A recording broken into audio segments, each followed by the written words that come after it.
Fuck off, nights. All right, no copyright this week. Ladies and Ladies, gentlemen, ladies. What a thrilling end to Sunday evening with the Knights of War falling down in Golden Point Thank to God. Daniel Atkinson, a.k.a. The Truth, a.k.a. The Next Coming, a.k.a. Michael Jordan in clutch time, apparently. But thank God Knights lost, and the Premium Boys, again, Successful. Fuck Knights lost, because 3 units, Dragons into Sharks. We thought we'd have to sweat Dragons. Instead, we had to sweat Sharks, but a comeback to end that one. And yeah, profitable round for the boys. Good round of footy all round. Ends in just two stupid teams playing each other, where we started on such a high note. But Chris, welcome, my friend. How are you feeling? Very champion? well, mate. 5-2 for Premium. Why are you wearing a Tigers jersey and a dog scarf? Because they're both covered for me. But 5-2 for the boys on Premium.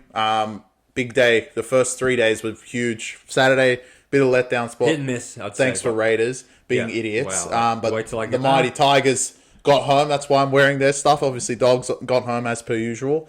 But today, Atkinson definitely saved us there with the 3 units. But Yeah. it seems to go from the top of what we had in fucking Thursday to the lows of screaming at night. So it's Yeah. going to be an interesting podcast. Well, you got a Tigers shirt on, a dog scarf, so I'm assuming underneath that maybe you have your Melbourne trackies on, because Upset Alert, put it here, brother.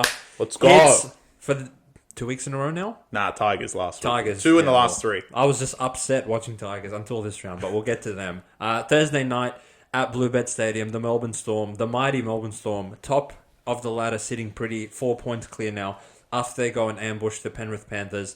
Win this one 24-22 in hilariously the only game that went over the total points in the whole round. Stupid So that's sport. the sport we're trying to handicap for you guys. Obviously, like, some sleepless nights for me trying to like put that together. But yeah, talk to me about this one, Chris. You had him Upset Alert. Maybe not with the most conviction of your other Upset Alerts, but they get us the win to start the round on Premium. And obviously, for those of you who saw that reel of us doing the reaction to the game, let us know in the comments if you enjoy that. If you'd like us to do that going forward, maybe like you can give us some suggestions for some teams you'd like us to react to. I know Cowboys. Obviously, Bulldogs are quite popular. And Cowboys. As far as the talking point of this podcast goes. But Cowboys, Raiders, Knights, Tigers, Titans, Dragons. Knights South could be up. Knights South, wow, like that's going to be hard not to react to. But back to business, Chris, in this one. The Melbourne Storm, Melbourne Sound, we ain't fucking around. What are you thinking, mate? Well, Penrith have just been conceding points that they don't usually do. And I think especially the Eli Katoa try, I mean, it's a simple bat back. There's a million Penrith players there. He's just too fat and gets over, which you really wouldn't get in the past. And what I saw from Penrith this week is a bit of desperation, that they were like, oh, we have to win the minor premiership. I don't know why. I guess maybe they're slightly more scared of Roosters than, I guess, Cronulla, because Cronulla just beat Knights now. And you'd technically rather play them than play the Sydney Roosters. Well, for us, on paper, but for us, who gives a fuck, because they're both garbage. But it seemed like a bit of desperation from Penrith. How quickly Melbourne did concede was a slight concern, but that try just before halftime, Eli Katoa again, with the bat back from Warbrick, just seemed like Penrith just didn't have that sort of points in them.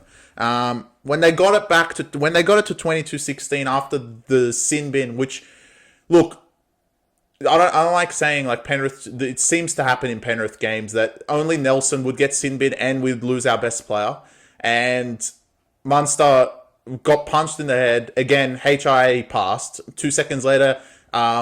Alex McDonald gets HIA, and apparently his was a Cat 1, but I've seen it all in this sport. After Ben Hunt came back, after Ben Hunt came back in Origin, once that point and Casey McLean scores in the corner, I really didn't see Melbourne coming back. But again, it's just like I said with the Katoa second try, is Penrith have been conceding shit that they don't concede in the past, and to let Wishart through is something else. I mean, Wishart has been great deception when he does that dummy and run, but 12 players. And look, we saw today Knights score with 12 players. Melbourne scored against the best defense we've seen in the last 3 years, or 4 years even when they lost the grand final, they were the best defense. And Wishart just split them apart with 12 players. And Penrith from that point, like, were just doing uncharacteristic things. And then the Fisher-Harris late hit on Hughes, which was late. probably one of the latest we saw in the round. Yeah, so it was 100% a call, and then Melbourne just hung on from there. I want to say Melbourne have essentially fit our script. No one's going to say this because we're not fucking NRL 360 and we have to say outlandish things. But we've been saying since fucking round one is that these cunts don't even try. And you could see when they do try, like Munster was...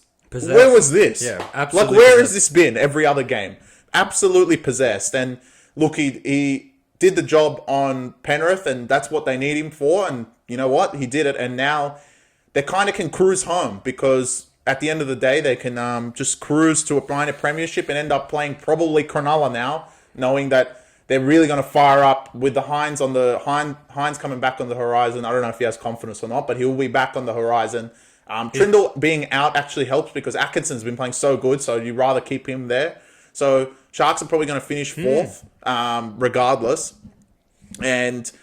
yeah, I think like Melbourne now have cemented and now they're just waiting for finals at this point. On the flip side, Penrith obviously lose Nathan Cleary until the finals. Fortunately, they play idiots, so it's all good. I think they play Raiders, Titans, Cowboys, something stupid in the last round. Cowboys, some other inbred. But they play three idiots, so they should like win all three and finish second. Detrimental for Penrith if they have to go on the road somewhere, especially if it's the Sydney Roosters, because they're really going to fire up. Especially if it's raining. And if it's raining, the field's fucked. Uncharacteristic Penrith and very, very good Melbourne. And officially, I don't know if this changed now, but on the day it was, Melbourne are officially favourites to win the premiership, which is tough to say, but they are. All right. My takeaways from this one. Penrith, you are an all-time great side, but this is not the side of the past 4 years.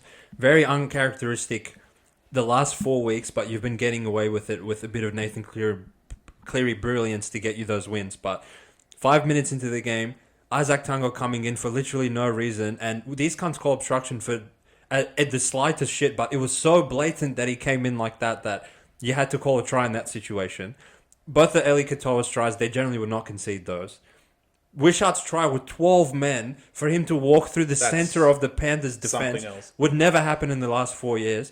And 22 all with 10 minutes to go. Fisher Harris would not just blatantly hit Jerome Hughes 5 minutes after he passed to give him a free 2 points. Penrith of old, like, they wouldn't have to rely on these replacement level players. The guy playing for Sorensen, the backup hooker, they all stepped in, and had Liam Martin and Mitch Kenny been healthy the whole game, and Sorensen plays on the edge as well, I don't think they have to rely on those caliber of players that would probably let them down in those situations. And if anything, the Iceman going down the way he did, of course, it's a sublux of the shoulder, so he's going to come back in about 4 or 5 weeks and now play through the injury, similar to how he did, I want to say, 2 final series ago, but they're beatable. That's all I'm saying. I still think full strength, they're probably the best team in the comp, and they've shown that when their entire team's on the field that they can... It's hard to not put them favourites to win the whole thing. And Chris, to your point, when Cleary goes down, Melbourne open the futures markets to win the grand final as favourites, but the following morning when the scans are revealed and that Cleary is not out for the rest of the season, obviously Penrith back into favouritism, but it's a little longer than it was obviously previous to this game. Now, Melbourne, on your side of things... When Asafa Solomon got sin bin, I was like, fuck's sake. Like, this is just typical Penrith garbage that they're going to fucking not only get Nelson sin bin, but get Munster, who was carving their absolute to pieces, for him to take his first hit up of the game and get that line break where he walks through the middle of the Panthers D, pops that offload for Hughes. If he finds Pappy, it's 12-0 under the post 10 minutes into the game, which Penrith would never do. Obviously, Munster goes down and Penrith scores straight away. Typical Panthers would front run from that position and win this 13+, but one of the biggest players I think underrated of this game was the one-on-one strip from Howarth on the following set. Because, look, if you let Penrith just march down the field, they're just going to dominate possession. You cunts are going to get tired and then they're going to score at some point. But for him to steal the ball and then immediately have Wishart score after that, I feel like Melbourne were like... Penrith were a bit shell-shocked in the way I was seeing it, and Melbourne were like, fuck, like, we're right in this game, anything can happen. Then obviously the 2 points is converted after that, and that's game, set, and match. Penrith, they had no more shots to fire once Cleary goes down injured in that one. Melbourne now have 2 wins over Penrith, 2 wins over the Roosters. They lost to Sharks, barely at home. They've beaten Bulldogs. They've beaten... They lost once to Manly. They lost to Manly. They lost to Manly. Yeah, they haven't been. They lost to played Manly. again, yeah. But obviously, that was without Munster. And then that's who cares. After that, who cares? So it really shows that, like, in these high leverage games, Melbourne, when they step up to the plate, they're very, very hard to beat. Again, outside of Para, I don't think anyone's beaten these cunts twice. Going 2-0 against them in the regular season. So shout out to Melbourne. Obviously, in hindsight, for them to open at 6.5, close at 5.5, I think we were definitely on the right side in this one. They get the outright upset win, so the points don't even need to be used up in this one. Anyone that took Melbourne head-to-head, look, it's ballsy to bet against Penrith in these high-leverage games, and generally it hasn't worked out. I think back to the Sharks game where they lost. Brisbane. Most of the Brisbane games where Brisbane had Roosters. everything to play for and they lost. Roosters, when they were plus 6.5, closed at minus 6.5 and lost outright. But Melbourne have shown that they're going to give them a bit more of a run for their money compared to the last couple. Actually, I have a question for you on this game before we go to the next. Did you seem like Penrith just assumed they would win? Not to me, no. I actually felt like when they went down early, they kind of turned into a little bit of desperation mode. Okay. Normally, like Penrith don't change their play style throughout the game, and they just like go up the middle and play to their structure. But if anything, like Dane Laurie dropped it a couple times. A few of their forwards dropped it a couple times, like trying to play more expansive than they usually do. So I think the fact that Melbourne got the jump on them to start the game kind of like made Penrith be like, fuck, like what we're doing is not working. Let's just like try and score some points. Which is a first. Even the points they scored, like they ran it on last, grabbed it through and scored. Did it again the next time for Tango to score. And then Edwards scores off a kick as well. So not really breaking down the Melbourne Storm defense through structure. So I think... Again, still favourites if everyone's healthy for Penrith because they're that good, but the comp is a bit more open than I feel like people perceived before this game. Well, I think they're kind of thinking that, like when they went down 10-0, they were like, well, we can't score. Yeah, who are we playing? Not just who we're playing, it's like, Penrith always, like, it's really their defense wins the premierships. They can't really get that many points on the board, and you saw that in the 2020 grand final when Melbourne just shot out of a cannon, that's it, right? Yeah, it was over. So... if you get a bit of the same of that, and you kind of have the worst teams to play when you want to get a team to get in the grind. Roosters aren't a team that gets in the grind. They just put fucking points on, and doesn't really suit Penrith too much. Penrith, like playing Warriors or Dogs, they're the teams that they want to play. Not something... Because you can't outgrind them, really. Yeah, you can't outgrind them, but if you can get points, which Melbourne were able to on Thursday, that's why it kind of just slipped away, because they just... were desperate. I think that's the right word. They were desperate for points. They got them, though, which didn't make sense. Yeah. And even the garbage calls that went their way, especially the one before halftime, which we were like, are you fucking serious? They challenged the incorrect thing and then got a call anyway. But still, like, it's just they were just scraping for points, and Melbourne never scraped for points. You can see Wishart coming off the bench, quick dummy, straight through, 6 points. I have a question for you. Mm-hmm. If someone was to hypothetically tell you Melbourne and Penrith play the grand final, and they don't tell you who wins, but they tell you the full-time score is 26-20. Yeah. Who do you think wins that game?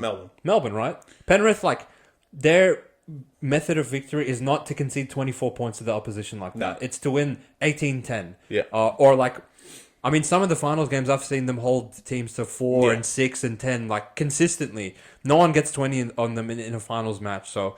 the fact that they can't really hang their hat on that anymore has me thinking that, all right, like, they're not the unstoppable force that they were. Especially that year where they had Kikau, Bird, and Carousel. Like, all right.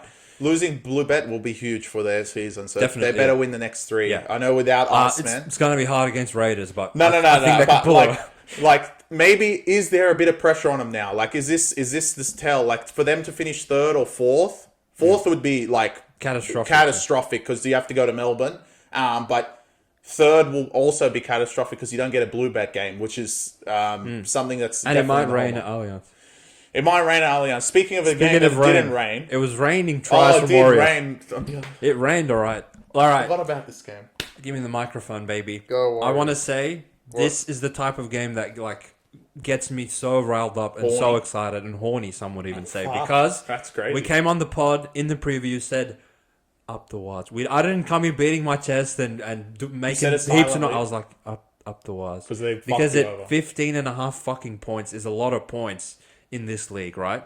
And interestingly enough, 15.5, 14.5, couple hours before kickoff, 13.5. And what does the fucking number land on 14. at full time? 14. Thanks to Gaz. Thank you, Gaz, for kicking the goal, not taking the tap like some other idiots did at the end of the games this week. But if you took the Waz, if you were brave enough to take the Waz plus 15, you got lucky because they did not deserve to cover that 15.5, Chris. Unless you see it differently to me. No. So bad. There's really not much to say. Warriors, you can't score. Simple fact. Simply We know put, that. they can't score. And we're not going to continue to harp on it. I want to talk more about Manly. Manly, this was the worst performance ever since you guys played Dragons. I haven't seen you guys play this bad. But you still covered the closing line, which just explains how bad Warriors are. Yeah. And for Warriors not to score a point against you guys in the second half, Manly aren't world beaters, especially in defense. And the way the weather was as well, one garbage kick or some stupid thing to go through, you would expect them to score, and they didn't. Warriors were in the game, in the tussle, and then I think the Ruben Garrick try really put him away. What a catch from him. I actually thought it was going to be Saab, but Gaz just comes in and takes it. And look, I want to, again, harp on Manly once again. They didn't play great. They were awful. There was one of their worst performances, dropping it, doing stupid discipline shit. Nathan Brown, wake the fuck up, you shit cunt. Stop giving them calls. But in other news, Manly, as per usual, are showing some sort of resilience. And even though Warriors aren't world beaters in offense, which we've harped on a million times, Manly to concede 0 is unheard of. It's Manly. They cannot defend anything. Warriors. They saw the first try to the second try to Pompey. I mean, wow. The defense, just shit. But look, the second half, Manly come out, grind Warriors out, don't let him cross over, and then Gaz gets that try, and eventually they score again, and that's it. Lehigh scores on the edge with a great pass from Turbo, and Manly win this game. And that's all they need to do right now, is to get 2 points on the board. And it was one of those games that, it's like Cronulla today. Could have lost, but didn't. But at the end, they won by 14. So when someone looks back at the scores, they're like, oh, Manly won this game. Okay, 14, yeah, okay. But when they look at the Cronulla one, they're like, wow, that was close. Yeah. But this one, no one's going to be back and look at it.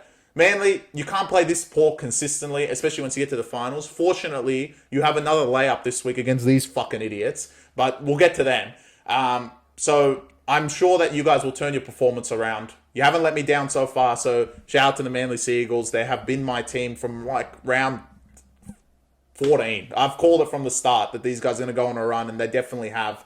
And they're harping on the door of 5th. Probably is the highest you can go now with Cronulla winning today. So if you guys do smuggle into 5th, it's going to be based on that Bulldogs game in the week and a half's time. But yeah, 5th or 6th. 6th doesn't mean anything. As long as you get a Brookie home final, which you guys deserve, fuck the team that goes there. They're going to get fucking railed. Yeah, no, I totally agree. Manly were absolutely awful. Genuinely lost the battle in the trenches in the middle. Warriors were like, pretty much had majority of the ball outside of like a 15-minute stretch towards the end of the second half, where Manly finally got down there, and Warriors, like, at that point, I think the energy tank was just empty with them. I want to give some credit to Warriors for not just quitting. They really went out there with the intention of a 5-day turnaround where they went into Golden Point. That, all right, like, our season's done. We can't score, but we're going to go and give it our best crack. Sean Johnson, like, again, round of applause for you for all you've done for the sport, but you are absolutely atrocious in this game. Multiple times, just like forward passes, pegging the ball at the floor, setting up Capel to get kicked out or some shit with some of those balls, or just like god awful. It's no like surprise to me that you guys couldn't score in the second half. Yeah. And genuinely, for the loyal followers of the pod that know like how much I can't even look at the screen when Tamari Martin's out there. At this point, he's better than Sean Johnson, which really scares me. But well, you got 2 weeks left. Fuck it, just keep him out there. Who like cares? Just again, it's not an indictment on like Johnson's career or anything. He's just past it, so that's fine. I mean, he was always going to play next week. So. Yeah, exactly right. Manly were god awful. Like so many errors, conceding just meterage through the ruck for no reason. Stupid calls from Nathan Brown. Again, wake up. But at the end of the day, look at the scoreboard. They won by 14. The punters, if you're sharp, you won on plus 14. If you liked Manly, you laid 13 and 1 on the penalty goal on the siren. So I'm saying win-win situation. And if you laid 14 with Manly, please click on our link, go to BackYourself Premium, and wake up to yourself. Yeah, they can't keep covering, unlike some teams. But I'm glad one team's out of the way. I'll say like it just went from strength to strength for me, for my like vindication on Friday, because in the preview I said Eels go out there and quit, and you guys went out there and quit to Roosters. We gave out minus 14. In the end, or could have almost gave out minus 40 the way Eels went out there. And I want to say, like, a scoreboard can be somewhat deceiving because cunts will think Roosters played gun. They really didn't. Para are just like beyond help. They're just a gun with no bullets at this point. They had nothing to shoot at them. The 6 errors that Roosters started the game with, including the one-off kickoff from Spencer Leniu. What do you guys do? It's like as soon as they see rain, they're just like, fuck it, we're going to drop the ball off kickoff. Reminiscent of when they actually played Bulldogs in round 5, dropped the ball and conceded 1 second later. But again, this Para team's just like... incapable. They're running on fumes after throwing the kitchen sink at Penrith the previous week. So that was kind of my rationale going into this game, laying the big line. The weather kind of concerned me because I knew Roosters are going to go out there and drop it 20 times. And they did. But obviously, Para just giving Leniu a try. Like, just here, have one. And following that up with multiple sin bins later. It's just like, there's going to be one-way traffic from there. But the fact that Roosters didn't actually win this 66-0, like, is... quite an indictment on them, in my opinion. Did you see it the same way? Yeah, they're not a premiership threat. I'm more scared of the 3 other inbreds. 4, 5, 6, 7 than Roosters. 7? No, 4, 5, 6. Sorry, not 7. Cowboys. Well, they're awful. Clifford. They're awful. But the 4, 5, 6 are definitely more for me premiership threats at the moment than Roosters. I think if you look at the bookmakers, obviously they're not going to say that. Roosters have been killing the bums. There was a stat, they've won 10 out of 10, make it 11 out of 11, having the best point differential. God couldn't even generate this. He can, but what I'm saying is that's what they do to the bums. And they did it again against Para. Para actually didn't put them away. Like, if Roosters play like this against... My point with Roosters is if they played Sharks, Dogs, or Manly, played this fucking garbage, they would probably be down 16-0 before they even got the ball. Yeah, with the way they had the errors. And you can't... do that in the final scenario, especially when your first game is most likely, almost locked in to be Penrith. And you know what they're going to do. Like, first week, get you guys in the trenches and you start fucking dropping it. And Bradley, number 1 culprit. Apparently, he's cleaned up his game. Cleaned up to fucking start knocking it on. Yeah. Incredible. The Crusher 10 minutes into the game said otherwise. But Para just, a gun with no bullets. Look, I think the last couple of weeks, they definitely just tried. This week, they just couldn't keep up with them. And not scoring straight away, it wasn't like last week. See, if they scored off the Leniu knock-on, then I would have been like, this would have been much, much closer because it's Roosters. Agreed. But they just couldn't get the ball over the line. Roosters' goal line defense against bums is great, but you can see it against the good teams and it's never great. So, not really much to say because there's nothing that showed me in that game that Roosters are actually competent. I know when they do play Penrith, which seems like the fixture of the first game of the finals, we'll see, but I hope probably will be that. I know they're going to play better, but can they just turn it around? Because at the moment, they're just playing idiots. And any team that actually takes it to them, they'll beat them. Because the way these guys are playing is just like throw the ball around, drop the ball, give stupid penalties, but score anyway because you have talent, basically. And that's not going to fly in the finals. But we'll see the next couple of weeks. Obviously, they have Titans next week who... I'll get to them. But... Again, not much to say. Awful Friday. It was really bad. It was a really bad Friday. And then Saturday, it got a little bit funnier. Actually, it did the last game. But the first game is obviously not funny because Bulldogs are playing. Who let the dogs out? Obviously, they get their win. Who? We took total points overs thinking Dolphins couldn't defend. But now Hammer Time's chasing down anyone. So we'll see everything. But quickly into Dolphins, which was up in Bundaberg for, again, no reason. Fortress. And the Bulldogs win 30-10. Same garbage as Same last garbage. Week. And look, I want to say this on the podcast. Hussein said you have to say this on the podcast because it just shows how good the Bulldogs have been. There was a period of time that it was 16-10, 18-10 once Burton kicked the 2 points. And Dogs had the ball on the 10, Dogs had the ball on the 10, Dogs had the ball on the 10. What we've been saying for the whole time, and I think the Dogs fans can agree with us on something, is that they can't score, basically. Offensively, they're just they grind you out, but they can't execute a play. And that's what's been happening. And Dolphins were just hanging in there. And I was sitting back and thinking, look, if it was anyone else but Bulldogs, I know this team will concede 2 seconds later. And what happens? It just doesn't happen. And it's kind of like what the Bulldogs have been so great at. I literally could say all 16 other teams would have conceded and got it back to 18-16. Because The Dolphins' offense is pretty good. Their outside backs are great. I guarantee you Dogs, like any other team, would give a fucking head high or some stupid penalty. But the Dogs don't do that. And eventually they just grind you, and Burton just splits them open and Jerry scores. And that's it. Like, the game's done from that point. They score the next set after. And they score the next set, and that's it. Before you know it, it's 18-10 for 20 minutes, and then it's bang, 30-10 just like that. And look, it just shows how good the Bulldogs are playing right now. And they can even beat, like, it's not like a narrative. It's just like what happens in these games. And we saw it today. Exact same scoreline, and Cronulla end up winning. And Knights went up 18-10 and fucked it. And, like, that's just what happens in this sport. But for Bulldogs, it doesn't. So, look, they get another win. They hold 5th place. They probably were itching and hoping Cronulla would lose today to get into the top 4. I don't know why you guys want to date against fucking Melbourne. Anyway, but I guess maybe to get a second chance and play Cowboys or Manly, which, whatever. But you guys are nailed almost into 5th at this point if Cronulla continue winning and Roosters continue winning. But you are not a 5th place team. The way you guys are playing, you are definitely ahead of that. I would still put you guys above the Sydney Roosters. I think Roosters are the 6th best team in the comp right now. So, they are. I would put them below Manly as well. I just think the teams that are 5th and 6th are definitely showing that they're much better than what they were. Got off to poor starts. Got off to players that have been in origin lineups, especially for Manly. No Cherry Evans, no Jake Trbojevic. That's pretty hard to come back from. And Turbo being out for a while. So they've definitely been very good in the times that they've all been there.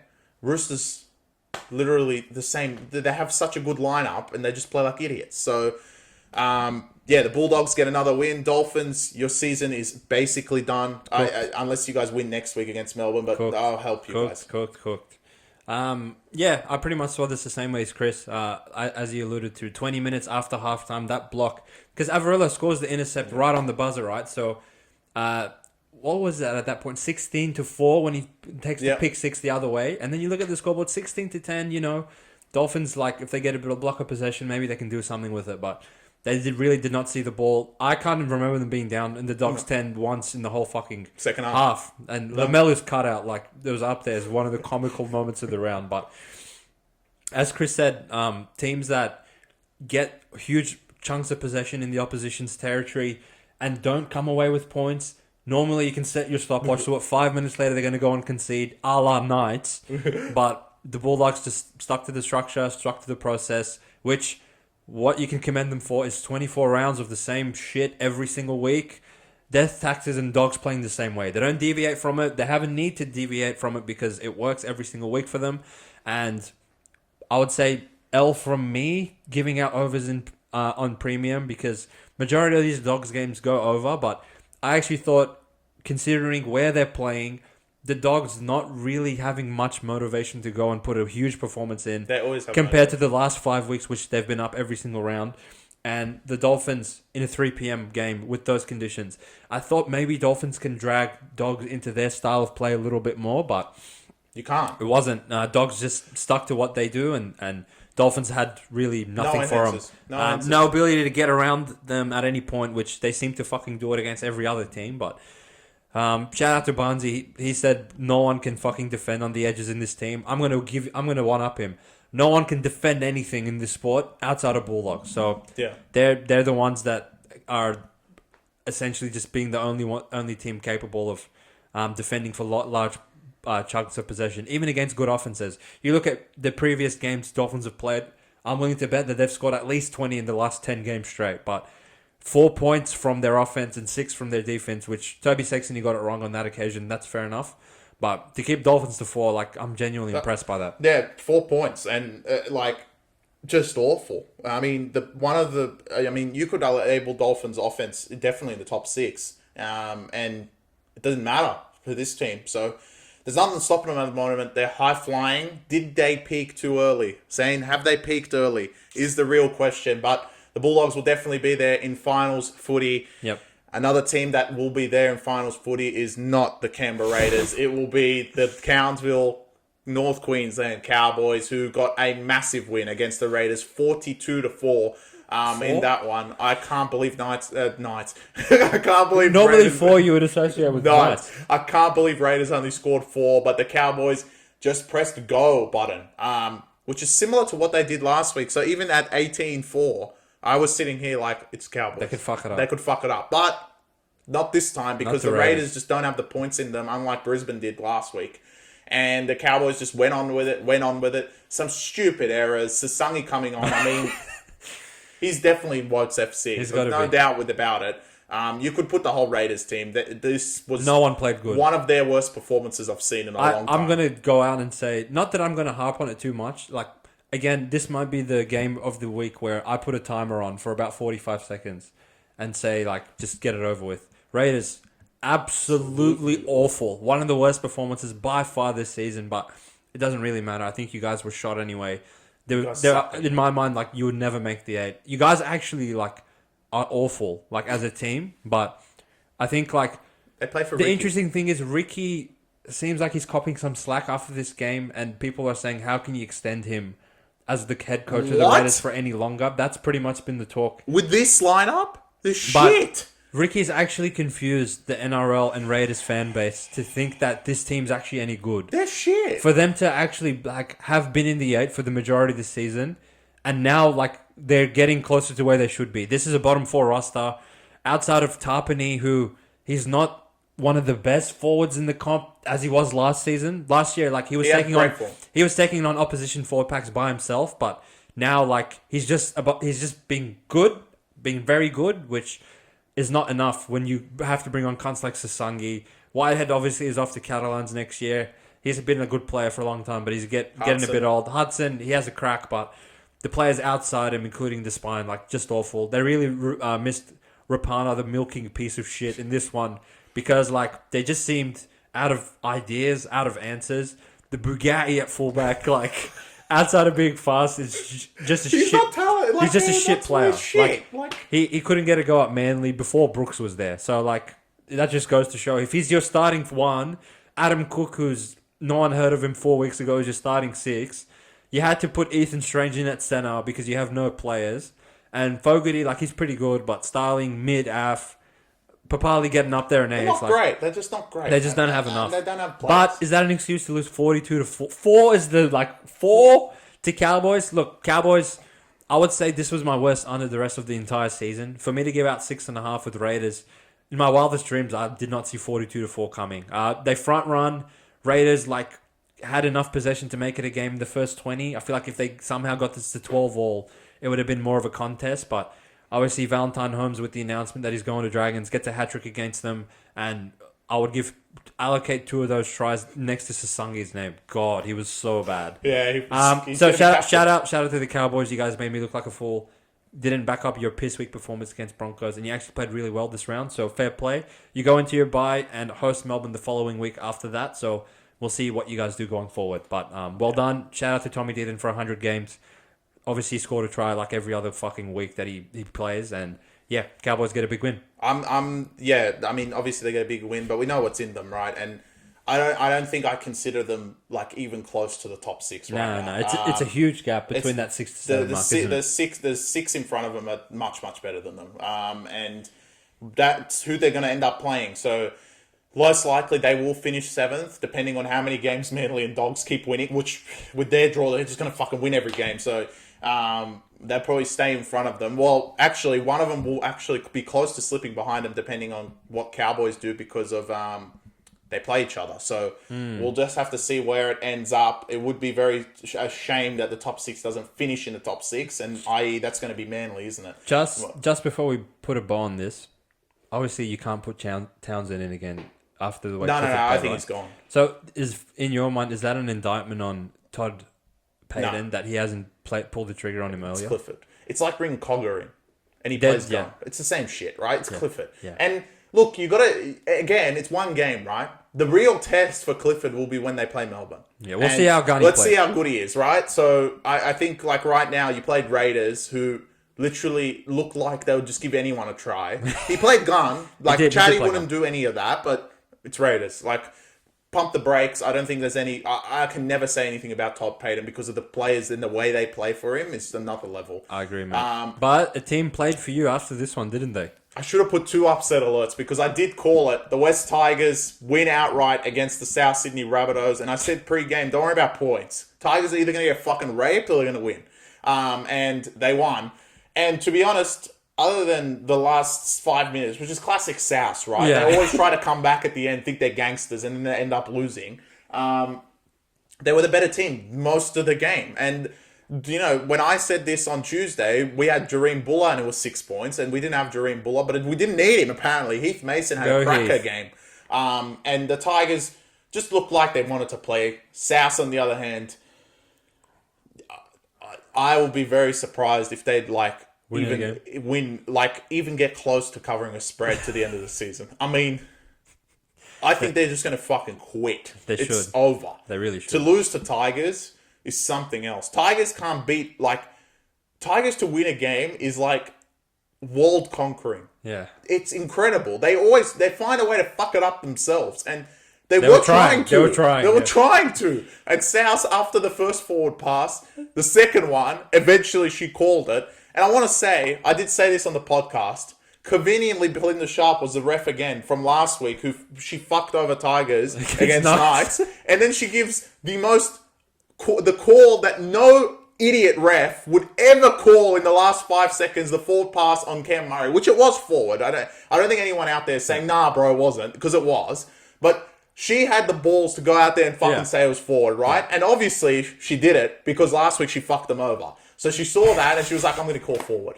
And she did call forward, and it was forward. So, fair play to her. She actually reffed a pretty decent game, other than giving Tigers every call, which worked in my favour because finally, my stupid takes that everyone says to me, why do you say this shit? It all happens. I'm telling you, this sport is retarded. But again, hopefully Belinda Sharp doesn't get Tigers because she's due to fuck them over next week. But it doesn't matter who's reffing next week for these motherfuckers because as far as I'm concerned, this season is done. Yeah. I actually don't even think they'll beat Para. They're going to lose again and officially come last because I think Para have a sneaky win in one of these games, which would mean that even if Tigers win the last game, they're going to come last. So Tigers will if Para don't win anymore, Tigers don't win anymore, and then they have a... Nah, so I'll take Para. Tigers come last. They're that bad. They're awful. I mean, Heath has a 1-game stint, and now everyone thinks they're gangsters. Just wait. You know what the other thing is? Your point differential is not going to get any better next week. Yeah. It might get to 300. It might get to 300. God. So, wow. But shout out to the Tigers. Definitely deserved the win. You could see the emotion from Api Coruscant getting the win. My God, he tries for this team. Wow, yeah. It really breaks his back for them. The middle of the park in the 10 minutes he was off the field is something else when this cunt's not there. I mean, wow. Yeah. But, look, another takeaway, which other than screaming at South, which I did a lot, and I think you were going to say it because you really enjoyed his performance. Galvin is something else. I mean, this kid is insane. Yeah. Insane. Tigers lock him up. I don't care what he wants. 10 years. He wants ownership of the club, give it to him. Yeah. I don't give a fuck. Yeah, I agree. This kid is nuts. Look, you've let Tedesco walk away. You let Moses walk away. You eventually let Brooks walk away, which I was okay with. You've let Pappenhausen through your junior ranks walk away. Please. Andrew Fafita, local junior, played for a few years. You let him walk away. Stefano. Listen to me, Tigers.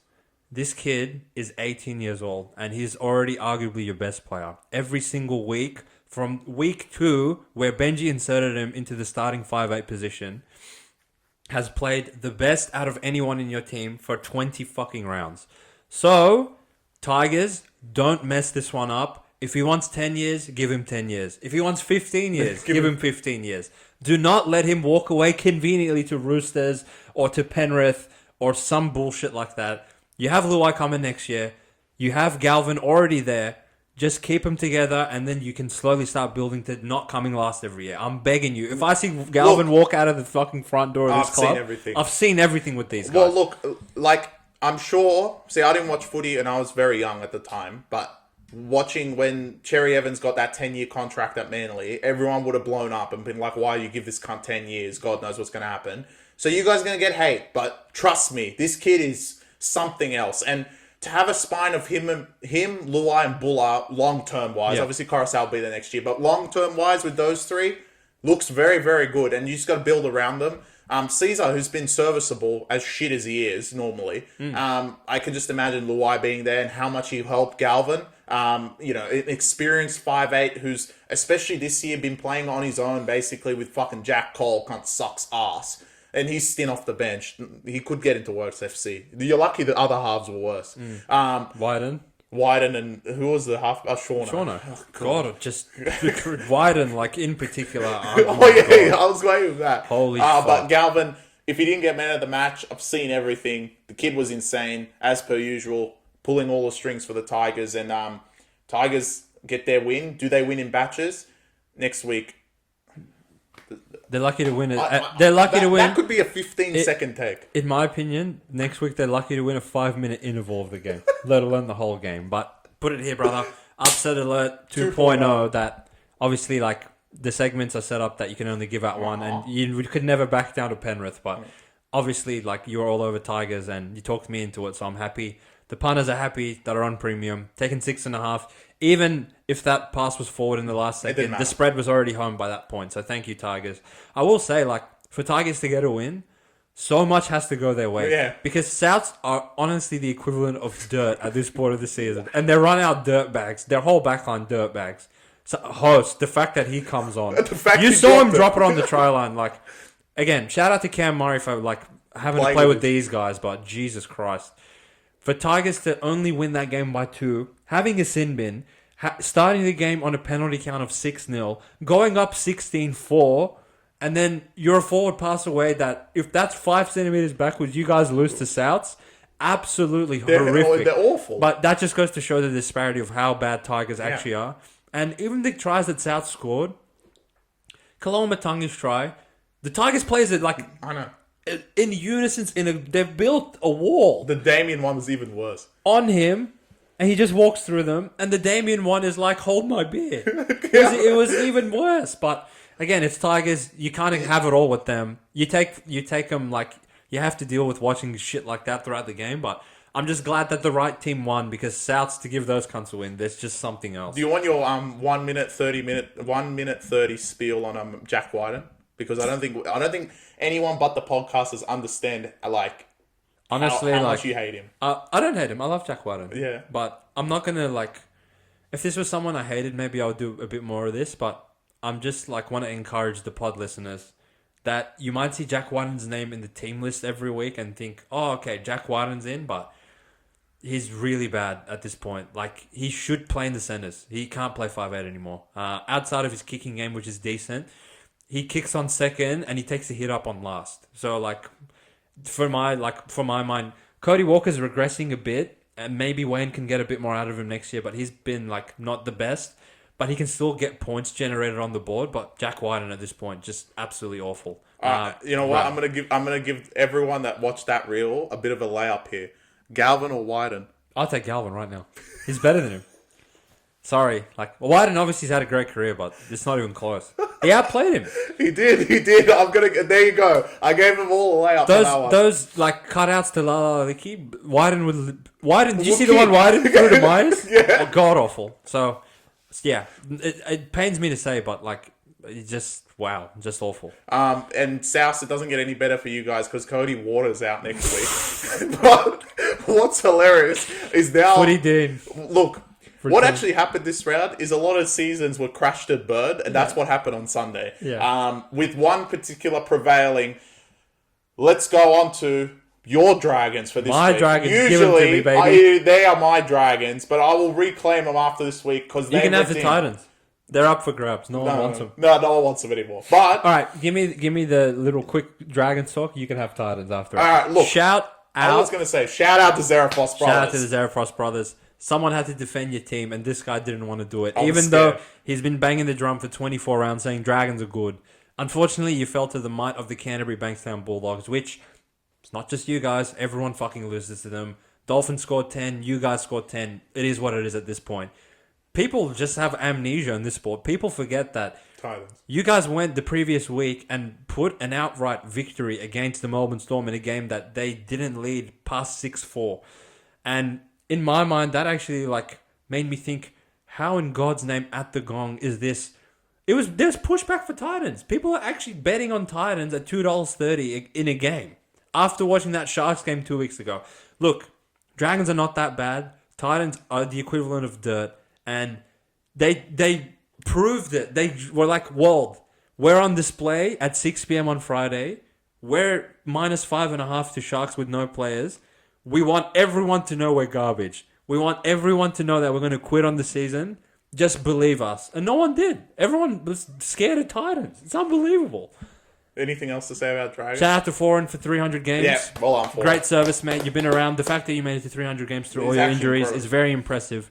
I'm just sorry that you had to be out on the pitch today for them to score 40 seconds. I'll get to them. Just, all right. They're all yours. I'll get to them.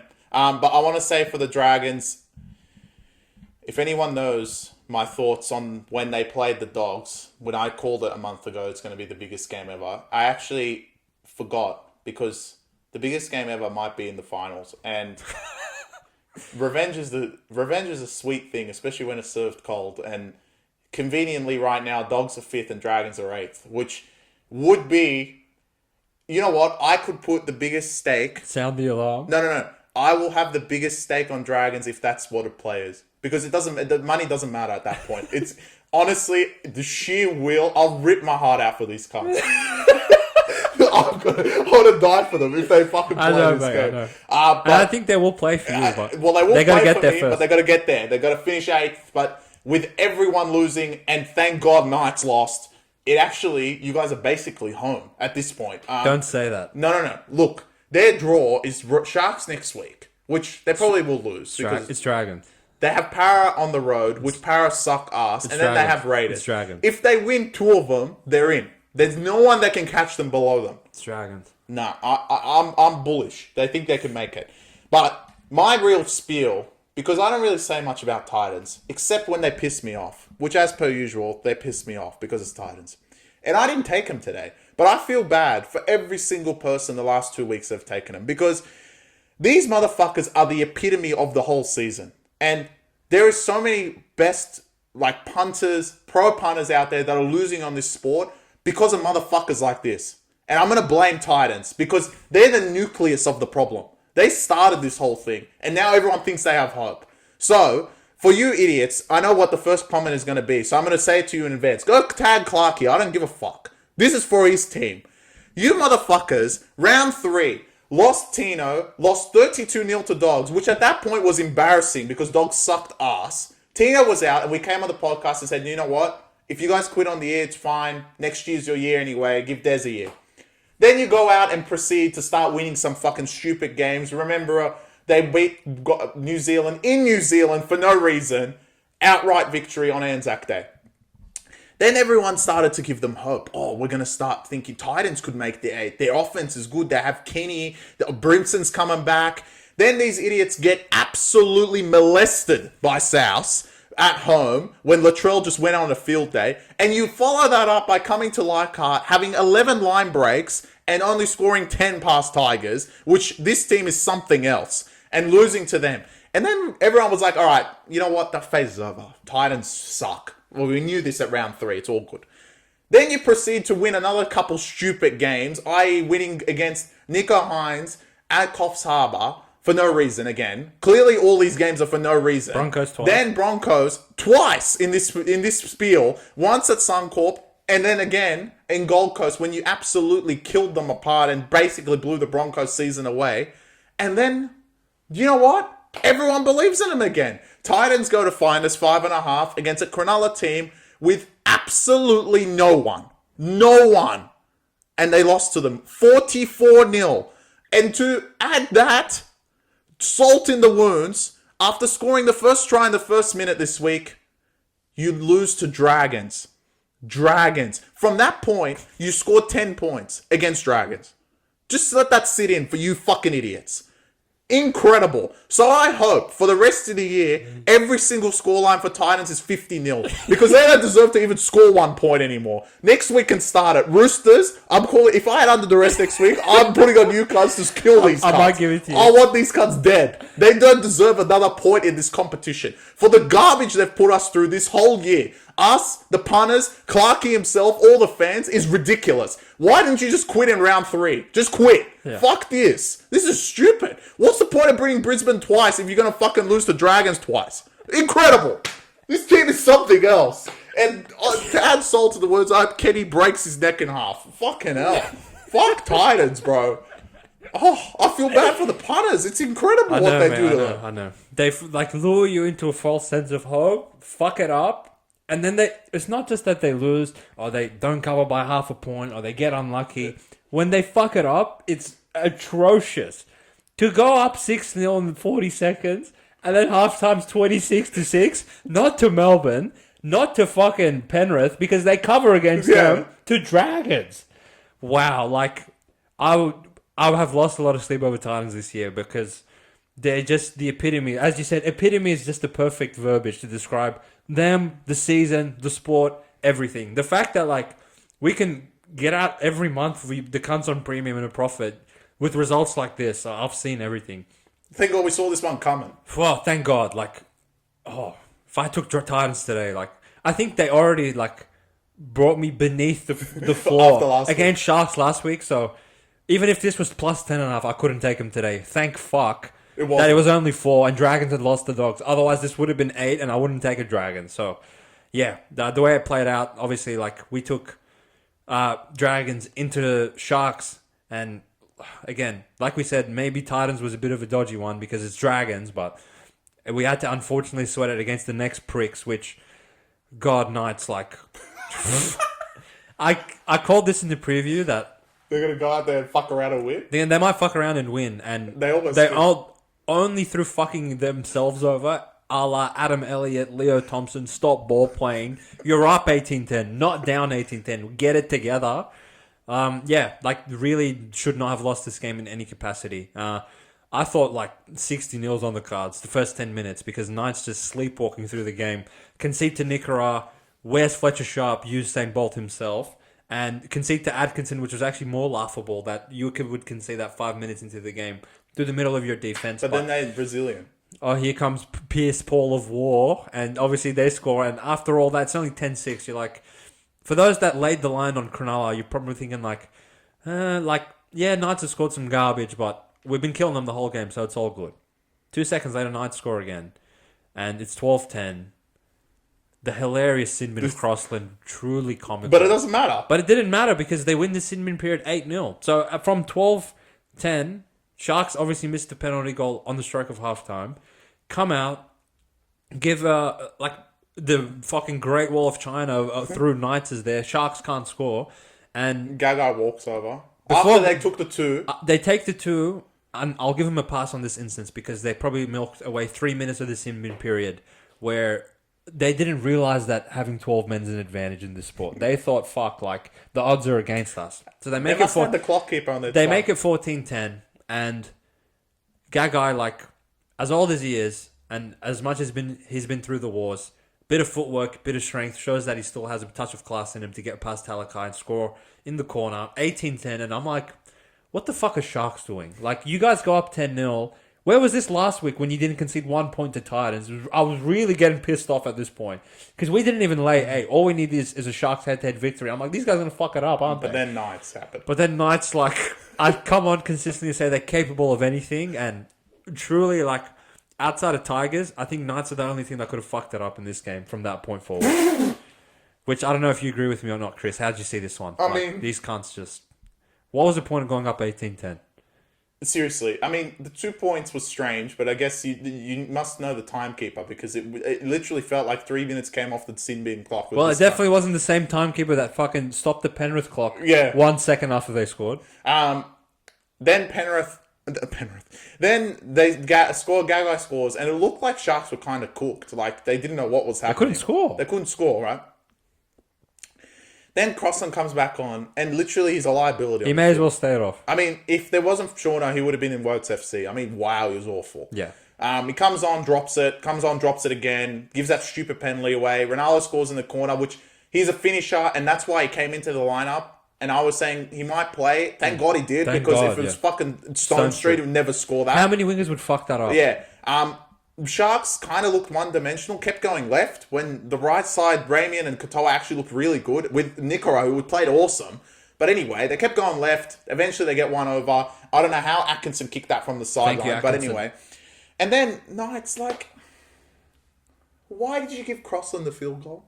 Yeah. Like, if that was Kalen, you give the ball the best player, right? And the one that he actually kicked, I actually don't know if he kicked it. Maybe he missed it. We're actually not sure if it went through or not. Because of the fucking stupid block play shit. Yeah, but maybe it's why. And first of all, okay, let's go to the block plays. Block plays, this is garbage. There's not a player running into it. Why are you calling it? Anyway, regardless. So I guess essentially they've said that you're not, like, whoever's taking the field goal, you're not allowed to just have two can't stand and not move. Like, yeah, you can't, literally not even moving. Yeah. Incredible. Which let's keep this note going into for the finals, yeah. Because wait till the finals. They're not going to call this garbage, are they? Just wait. Anyway, block play goes to extra time. Knights just before extra time. Let's just get to them. They start playing backyard footy, which was just a subsequent of why they fucked it up in the first place. And then it gets into extra time. Crossland misses it. Atkinson gets a chance.